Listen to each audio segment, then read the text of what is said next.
Hey everybody, welcome to this episode of the Brutal Truth About Sales and Selling podcast. Today, get an episode from a listener, one of us. Yeah. Kris is a guy who contacted me on LinkedIn. He had read The Maverick Selling Method, listened to the podcast, and kind of, pulled himself up by the bootstraps, works at a startup right now, came out of the commercial real estate side. And we're going to talk about his journey, what works for him. He's now a leader in a startup, kind of the hardest of hard sells. And he's really building a business. I think you're going to enjoy this because it's a manager's view at what really matters. Too often I hear from people like you telling me, oh, the manager's kind of in the way with all these KPIs, the activities instead of the accomplishments, focused on just being busy instead of being productive. And I get it. Believe me, I had to live through it myself. And also, this week I had to sit through I chose to sit through two webinars on so-called experts, that really clearly haven't sold in 10 years, talking about cold calling and what works and what doesn't work. And I was just like, this is so old. This is what I learned 20 years ago. This is nothing new. That's why I started the course, start the conversation, get the meeting. I had to find something that did work. Who wants to do that all day? All that rejection, the hanging up and no effectiveness, no meetings. It's just a grind. So make sure you check that out at b2brevenue.com. At the end of the interview, I will sum up and give you an update on the courses. The prices are going up at the end of January, so make sure you lock in the prices if you want to continue with the course or get into the course.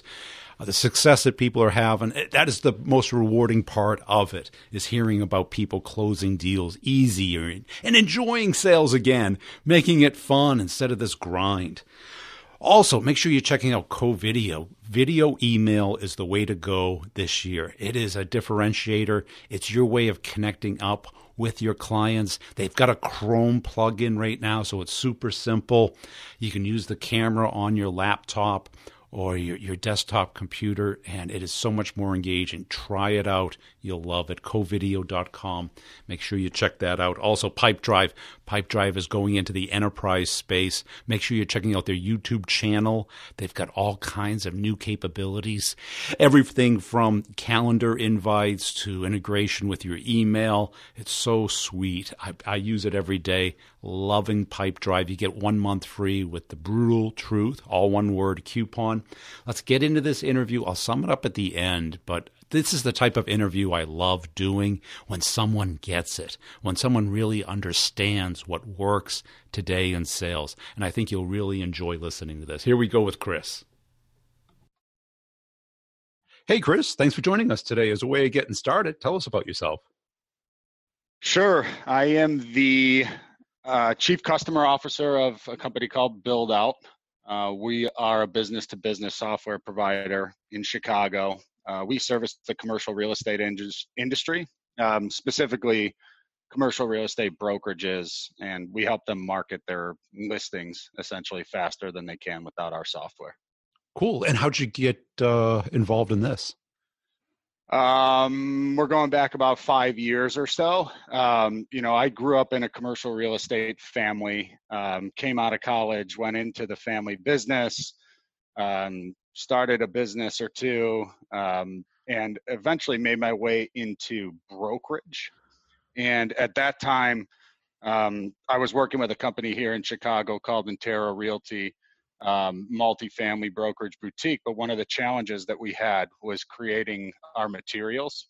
And who are now my partners, two software developers in Chicago, ironically, were working on solving this challenge through software. So I met them.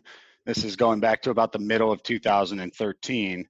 I saw software that in 15 minutes did what I had spent, something like 9 hours on a day or two earlier, and I was in awe. And so when we met and sat down, you could imagine two software developers and then me kind of being a sales guy.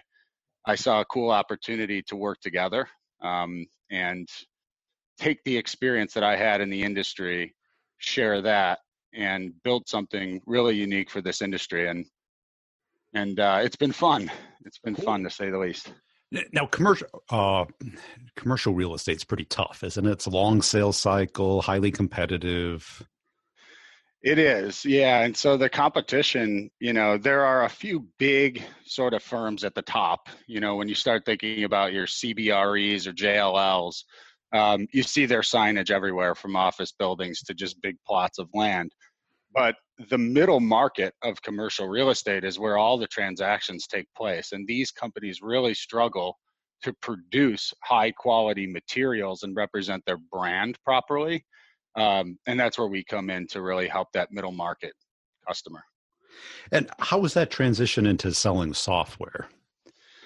Yeah, so I mean, selling real estate as a broker, more in common, honestly, than I would have thought. So, I realized very early on, fortunately, in my career, that the money is in the relationships and doing things the right way and taking your time and building trust with anybody that you're going to work with is paramount. That was important in commercial real estate, but when we got into this industry and you're working with these brokers and marketing people in the brokerage, it's really just kind of getting in there, understanding how they're producing their materials today, educating them on what we do. And, if we find that we're a fit, guiding them through the process of how to buy our software and get set up. And I would imagine selling to salespeople is kind of hard because they're used to dealing or being on the other end of it, right? It is, and it isn't. So the problem that we solve in commercial real estate is very practical. Just to simplify this as much as possible and kind of paint the picture for you, there's really three major components when you're marketing a commercial real estate listing. You have to create some kind of marketing package. Maybe this is a proposal to help you win a listing. Then when you create this package and the owner says, okay, sell my property, you would create another piece, maybe some kind of flyer or bigger booklet that outlines the specifics of the listing. They would also send some sort of email. They would put something up on their website, and they would push out to third-party listing sites. When we show a software that allows you to just put the information, the data for that listing in one place, and then have it populate everywhere instantly, the smallest brokerages in commercial real estate have no way of doing that at all. So it's kind of a no-brainer for them. And when we get into the middle market, you might have a marketing associate that is working for like 15 brokers like we had in the office before I came over to build out. And what ends up happening is a queue of essentially these design requirements forms. And people can wait, brokers could be waiting as long as 2 weeks to get a piece of material created because there's just a lot of pent-up demand in the office to create this material. But salespeople love doing administrative work, don't they? So that's the great thing is they are when we get into the middle market, a lot of times we're actually working and going straight to the marketing department. Yeah. So the marketing department can speak the language. They understand the challenge. They're creating things in, like, you could think of it as like a PowerPoint or an Adobe InDesign. And so there's a lot of tedious process that has to take place in order to create the materials. And we sort of take that away. We work with them on the implementation to set up the materials the way that they want them to look. And then we populate all of those materials through a database. I can definitely see the value for that. How about as far as your sales ability? What have you done through your career as far as really becoming enlightened about like the complex sale and being able to be more effective at it? Yeah, really interesting. When I was in commercial real estate, I was very into, and as I was mentioning earlier, this trust-based selling. I'll call it like my own methodology. This was things like, okay, the goal of this conversation is to have a conversation, not going in there thinking too much about, what I need to pitch this person. You know, I'm not a believer in a pitch. I don't even believe that people should have them. You should know what your product does and be able to speak English the way that a normal person does, Yeah. you know, but you know, it's interesting because in my first year, and, you know, we could look back through the LinkedIn, you know, messages. In the first year that I was at Build Out, I was actually introduced to your book, The Maverick Method. And in a lot of ways, this sort of set me free. You know, I learned in this book that everyone buys for their reasons, not mine. Yeah. You know, that it's more important to focus on the individual than the company. What drives them and what outcomes are they looking for themselves before the company? You know, I was just talking with an AE this morning about, you know, divide and concur. Let's split these people up. Let's talk to them about what's relevant to them. And I actually saw an AE of mine doing something pretty cool and unique on that front, kind of running with that. And, you know, more than anything, you know, the direction, momentum, and control. You know, you kind of have your, I always remember it as like Run DMC, but Yep. you kind of have, too. so it's like, you know, assuming this company is a fit, take responsibility for guiding them through the process. They don't know how to buy our software. There's never been software like this in our industry before, or maybe any other industry. Help them, you know, guide them through and teach them how to buy this. Yeah, I think too many reps, you know, if they buy books, most of the books, probably 98% of them are about the simple sale, where it's a single sales call, you're pitching, handle objections, closing. And the complex sale is just the opposite of that. There's multiple calls, and each call should have an objective, but the close should happen naturally. And I like your point about the pitch. You should know what you're selling and know what value it brings, but you should get them curious and interested enough to ask. Exactly. So they're going to ask you what they care about. That's right.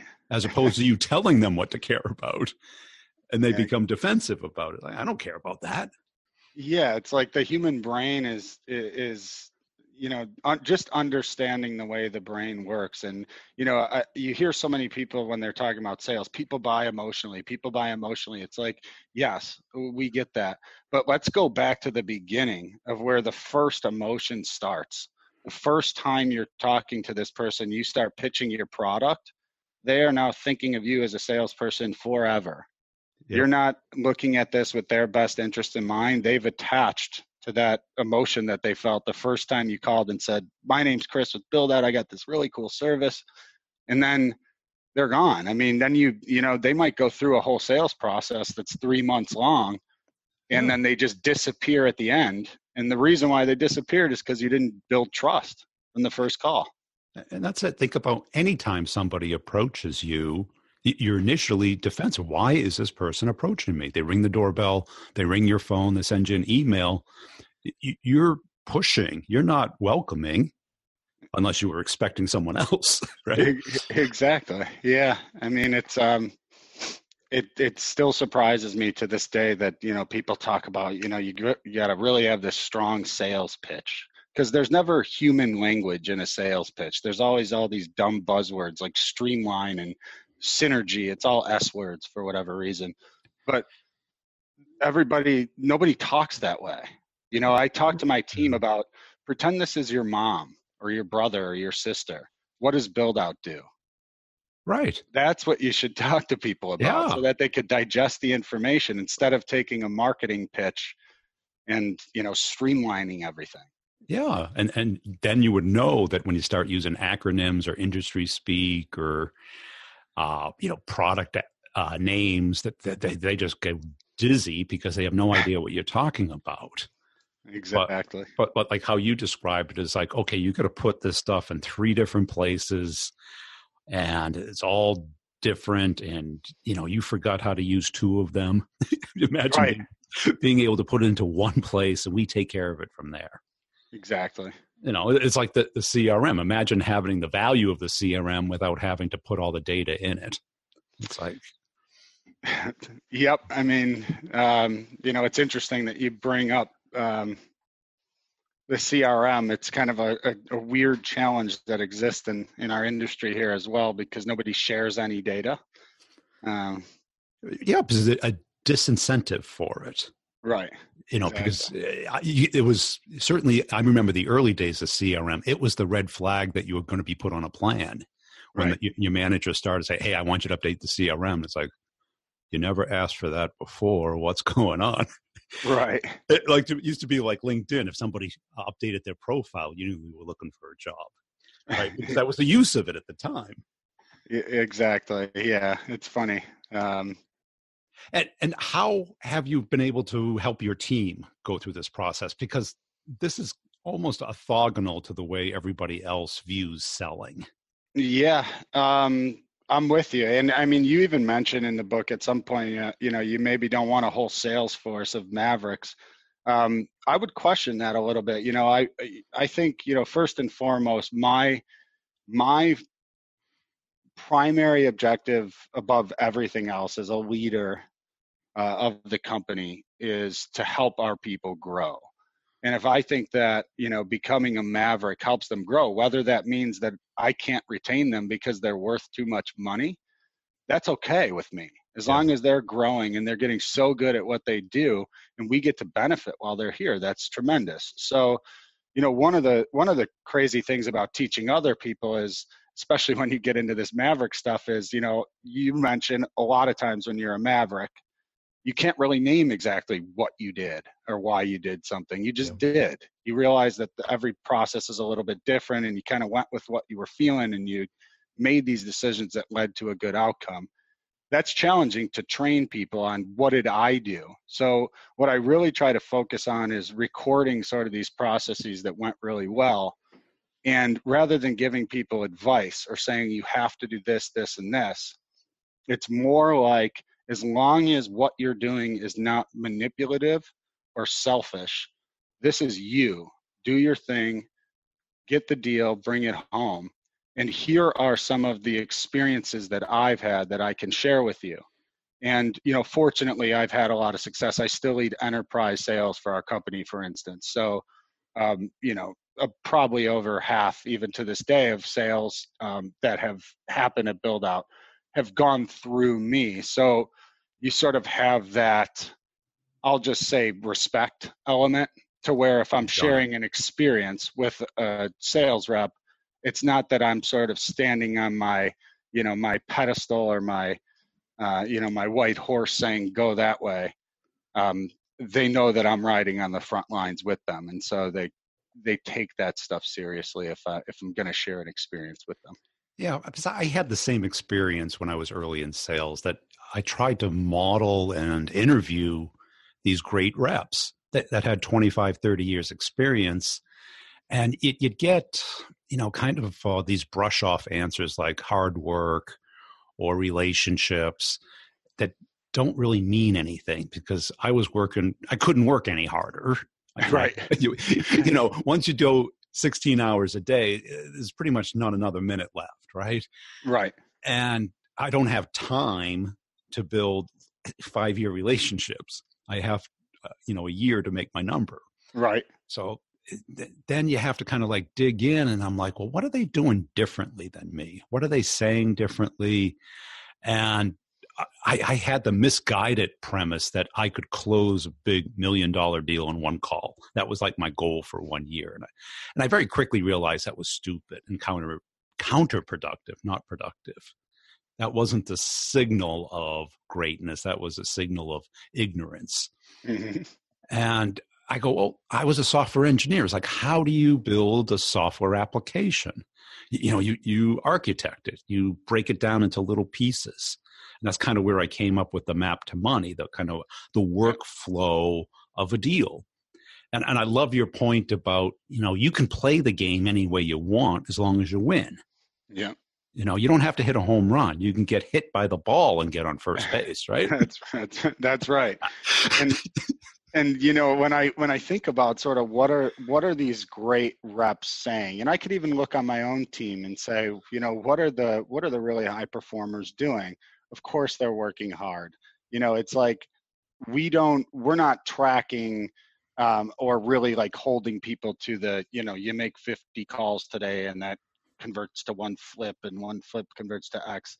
That's not really in our methodology. But when you look at the numbers, traditionally speaking, the highest performers also have the highest activity. The thing that I think they do better than everyone else is it's less about what they're saying and more about that they're actually listening. Yeah. They're not trying to take every company they talk to and put them through their own process. They're saying, what is your process? What is relevant to you? They'll simplify and cut it down to no more than 3 important things that this company needs. And they'll just guide them through the process in a way that works for them. Who else needs to be involved in this decision?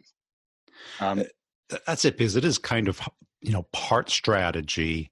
And in the book, I don't focus really on, each individual conversation. It's not scripted. It's not like, if they say this, do this.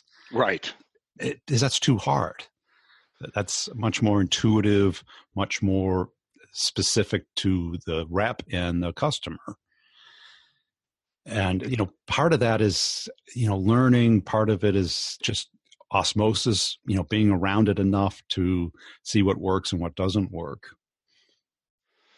Yeah. I mean, you can't get, there's nothing better than kind of getting thrown into the game and seeing the outcome. It's like you're going to fail in life. It's, when you keep realizing what works and what doesn't is how you're kind of going to find out what works best for you. And I think if you provide a script and it doesn't work, whose fault is it? Mine. Yeah, I don't like I really don't like the script. I even sort of, sometimes, one of the challenges is you grow into these bigger offices and then you get an office of your own and you walk outside sometimes and you hear people giving a sales pitch and I'm like, hey man, we don't need the pitch. Some of the things kind of break down if you're not right next to everybody all the time. Yeah. But it's funny how that stuff works. It's exciting for me to see the autonomy that we give our team and how everyone seems to be thriving right now and kind of hitting on all cylinders right now. And how do you coach them and guide them? Because I love the idea that you're not micromanaging KPIs, because I think that they're kind of counterproductive today. It's kind of like the number one complaint I hear from reps. Yeah. I mean, are you familiar with just the whole overarching concept of emotional intelligence? Oh, yeah. So my partners and I went through a whole year with a company called Junto here in Chicago. Really cool program, totally rooted on social and emotional intelligence. And, understanding these steps, that first you need to understand yourself, then you need to be able to manage yourself, then you need to be able to understand others before you could manage them. And you can't move to the next step without the last. Is really interesting to me because when I think about managing the team, it's like every one of the reps are a little bit different. So for example, a couple of my reps are really into, or at least want to sort of get into understanding more about their subconscious mind and meditation and stuff like that, different practices that I sort of have in my daily routine. Other ones don't. They couldn't care less about that stuff, right? And they really want to come into work from 8 to 5 and just crush it, just work as hard as they can and kind of get through it and develop their own process and make as much money as they can. Who am I to fight that? I need to understand who they are, how they'll respond, and then sort of tailor the way that I'll manage them accordingly. That's at least from a one-on-one perspective.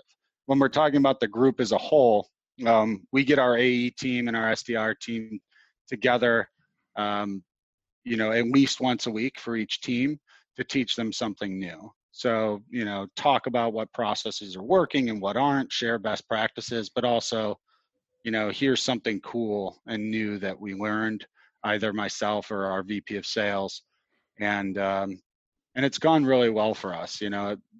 you'd be surprised how many times, all the AEs stand right next to each other, but if you're not looking for something, you're not necessarily picking up a strategy that's working for that person that's right next to you.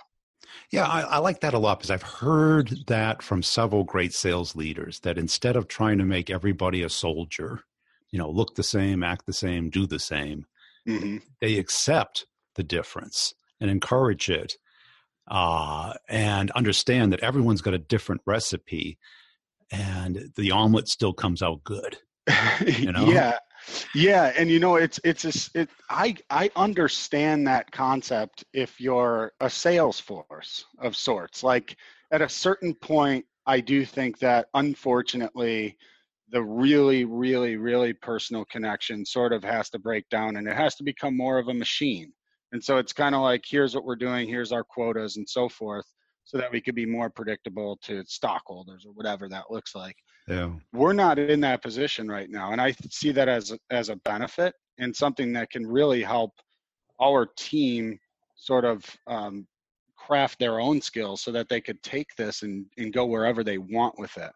On top of that, I think you could probably appreciate this, Brian. Commercial real estate is a really small addressable market. Yeah. There's about 100,000 brokers in this industry. We have about, over 20,000 of them on the platform already. So our reputation, it's not like if you kind of drill through somebody and don't build trust that you have infinite accounts to go after again. The building of a relationship is critical because we're going to continue to build software, and we need to be able to reach back out and say, I know you didn't need this at this time. We built some new stuff. Would you be open to taking a look this time? And that's it, because it turns into an ecosystem, especially in a small community like that, because people, may go from brokerage to brokerage. They all talk, Exactly. they're both competitors and cooperators at the same time. And I think you're in one of those spaces, like a lot of people are, that it's time sensitive, meaning that when they're ready, you got to be there. And they just may not be big enough yet, or it may not be painful enough yet. But when it is, you want to be the person they call. Yep, exactly. I think too many people are trying to find somebody who's right in the mood to buy right now. And that is like, I think the whole current, sales development model is based around that. And you got to understand that, nobody's sitting there waiting for your call. If they're interested, they'll go find you. Yes. So, and then there's kind of the whole, when do people buy in the life cycle of any general technology. So, if you're, are you familiar with crossing the chasm? Oh yeah. So, we've definitely, in this industry sort of gotten through this early adoption stage, and now it's kind of getting into this world where everyone wants to know who we work with. Yeah. And it's a huge benefit to be able to say, there's a really good chance we work with somebody in their market, having one of 5 brokerages on build out. So, knowing where you are in that regard is actually pretty cool too, to say, okay, we're no longer in the company that's looking at this as, let's just say, a competitive advantage. It's starting to look like a need, or, maybe I should have this in order to make sure I continue to compete. And that's where we want to be.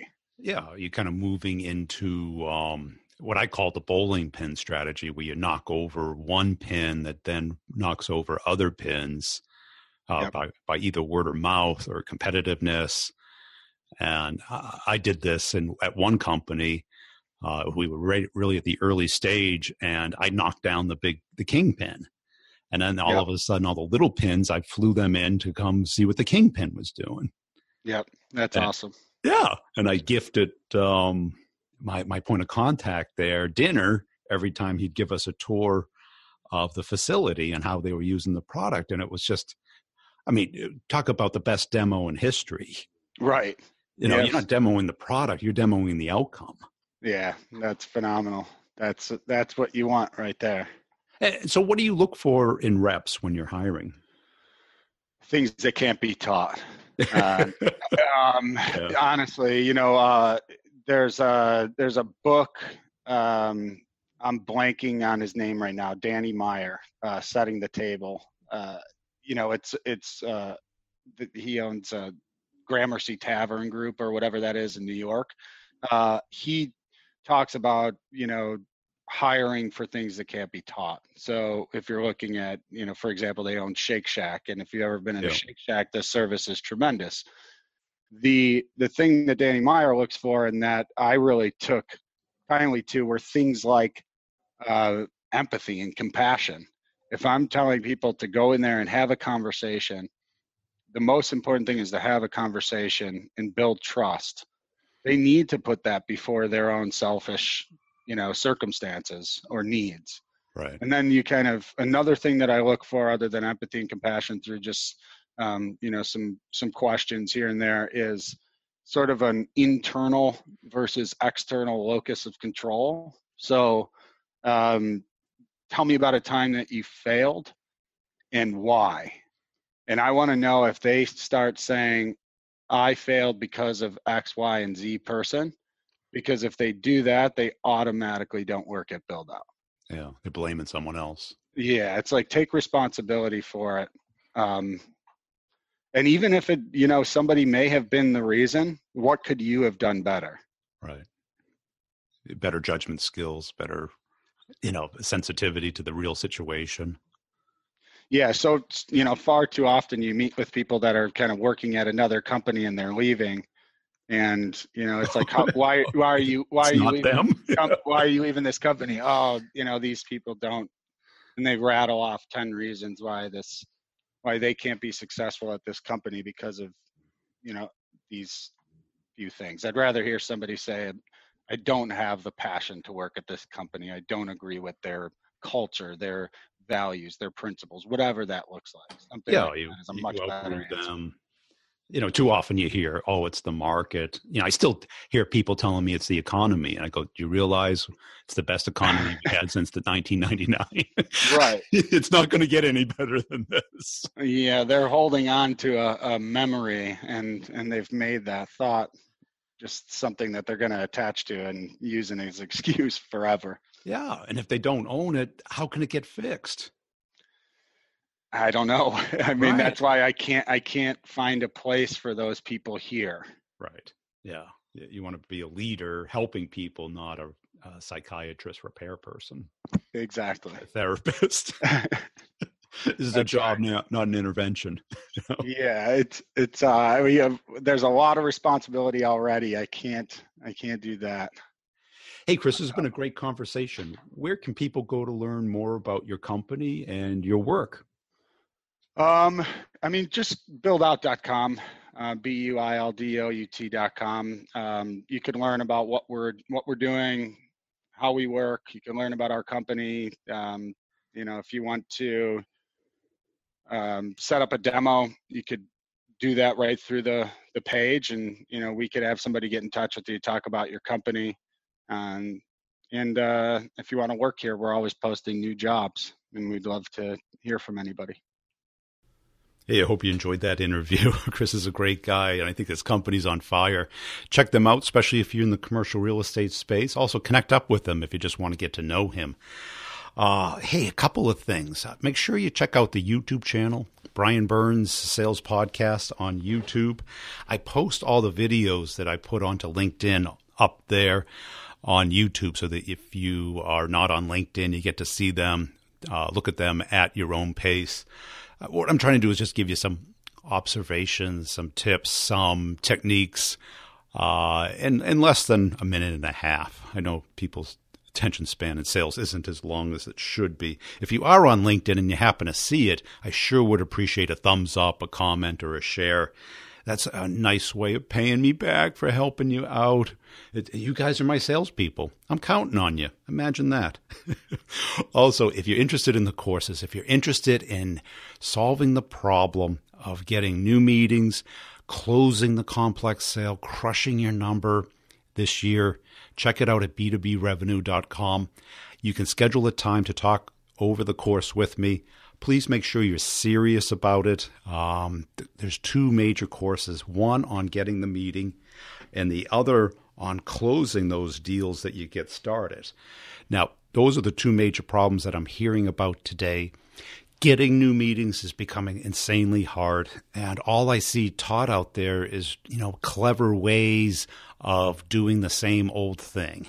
This is a whole new approach that's based off of people, the way people think. Now, I did a lot of work on this because I've been doing it for almost 30 years now, and it works. On the complex sales side, I show you how to break it down, how to manage each individual piece, how to help you become your own silver bullet. Because guess what? Wasting your time trying to find the silver bullet, the magic words that are going to close it for you, doesn't exist.